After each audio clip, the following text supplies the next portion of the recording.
Channel ini dipersembahkan oleh SMP Handayani Hiji Banjaran.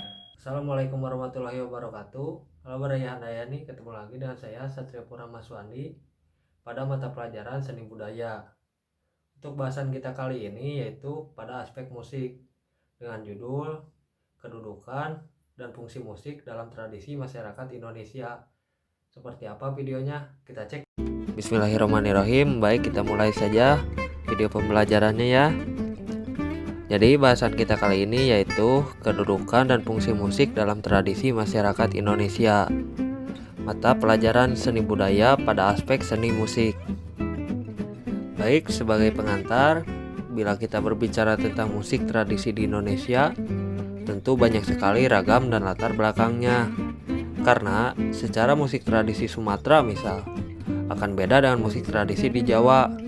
Begitu juga di Bali, begitu juga Papua, Kalimantan, dan sebagainya.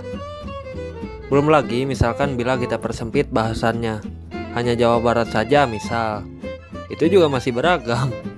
Karena musik tradisi Cianjur misalnya akan beda dengan musik tradisi Sumedang, begitu pula Karawang, dan sebagainya.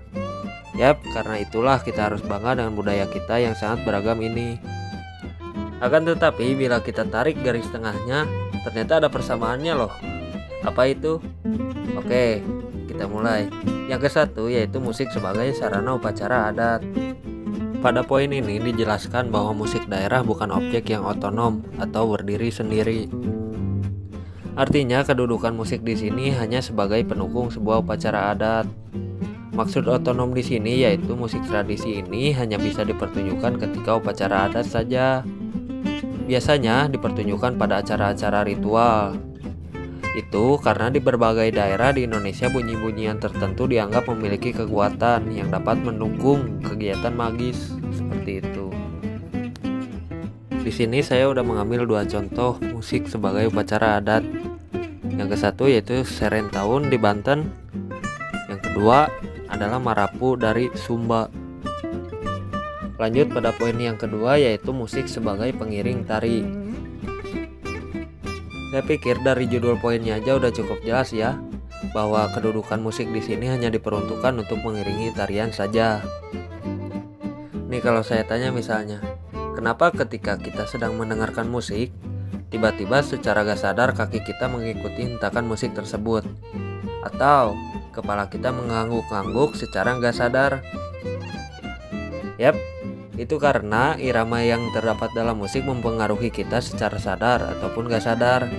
Nah, di dalam komposisi musik terdapat ritme yang menghasilkan irama. Irama musik inilah yang berpengaruh terhadap seseorang untuk menciptakan sebuah gerakan-gerakan tarian yang indah seperti itu. Di sini ada beberapa contoh tarian dari berbagai daerah di Indonesia. Di antaranya Jaipongan dari Jawa Barat, Reog Ponorogo dari Jawa Timur, tari piring dari Sumatera Barat, tari sajojo dari Papua. Nah, saya kira cukup jelas ya kenapa gerakan-gerakan pada tarian-tarian tersebut berbeda antara satu dengan yang lainnya. Tentu sangat banyak alasan, selain daripada latar belakang budayanya. Akan tetapi salah satunya karena irama musiknya pun berbeda-beda, seperti itu. Oke, kita lanjut ke poin yang ketiga, yaitu musik sebagai media bermain. Ini sepertinya cukup akrab dengan kita ya. Saya yakin beberapa dari kita memiliki kesan tersendiri apabila mendengar atau menyanyikan lagu-lagu rakyat ini. Nah, ini biasanya disebut folk song atau lagu rakyat. Kalau di Sunda, itu biasanya disebut lagu kaulinan barudak. Pada lagu-lagu kaulinan barudak atau lagu rakyat, terkadang di beberapa lagu susah untuk diketahui siapa penciptanya. Itu karena lagu-lagu ini tumbuh secara lisan dan turun-temurun tanpa diketahui siapa penciptanya. Oke, di sini ada beberapa contoh lagu kaulinan barudak atau lagu-lagu rakyat. Yang ke satu ada Cublak-Cublak Suweng dari Jawa. Kemudian ada Ampar-Ampar Pisang dari Kalimantan. Ada Sasalimpetan dari Jawa Barat dan Tanduk Majeng dari Madura. Oke, kita lanjut ke poin yang terakhir yaitu kedudukan musik sebagai media penerangan. Kedudukan musik di sini adalah sebagai sarana pelengkap untuk menyampaikan pesan. Ya, tentu selain daripada baligo, spanduk, tayangan, pidato, dan sebagainya. Musik turut serta digunakan sebagai media penyampai pesan. Itu karena bagi sebagian orang lebih mudah menghafal lagu dibandingkan menghafal tulisan.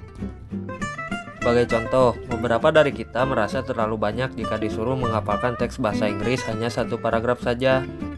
Akan tetapi, jika kita menyanyikannya, mungkin satu paragraf bahasa Inggris akan terasa lebih ringan. Seperti itu. Ini sama kasusnya jika kita ingin menyampaikan sesuatu pesan, akan dirasa lebih mudah dihafal jika lewat lagu. Di sini saya sudah mengambil beberapa contoh fungsi musik sebagai media penerangan. Yang kesatu adalah lagu-lagu dalam iklan layanan masyarakat. Kemudian yang kedua ada pemilu, lagu-lagu dalam pemilu. Kita sering dengar tuh kalau lagi musim-musim menjelang pemilu. Kemudian lagu-lagu keluarga berencana. Kemudian iklan produk kita sering lihat juga di TV banyak.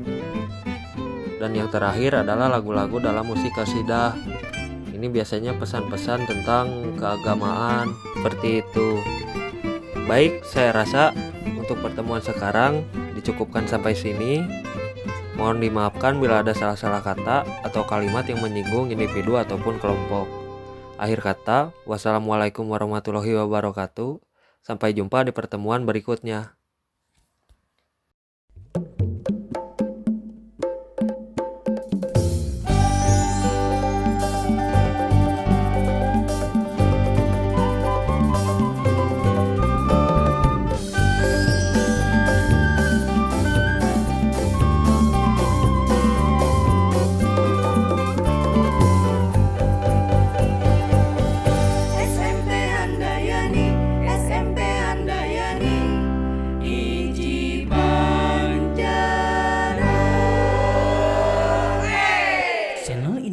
Dipersembahkan oleh SMP Handayani Hiji Banjaran.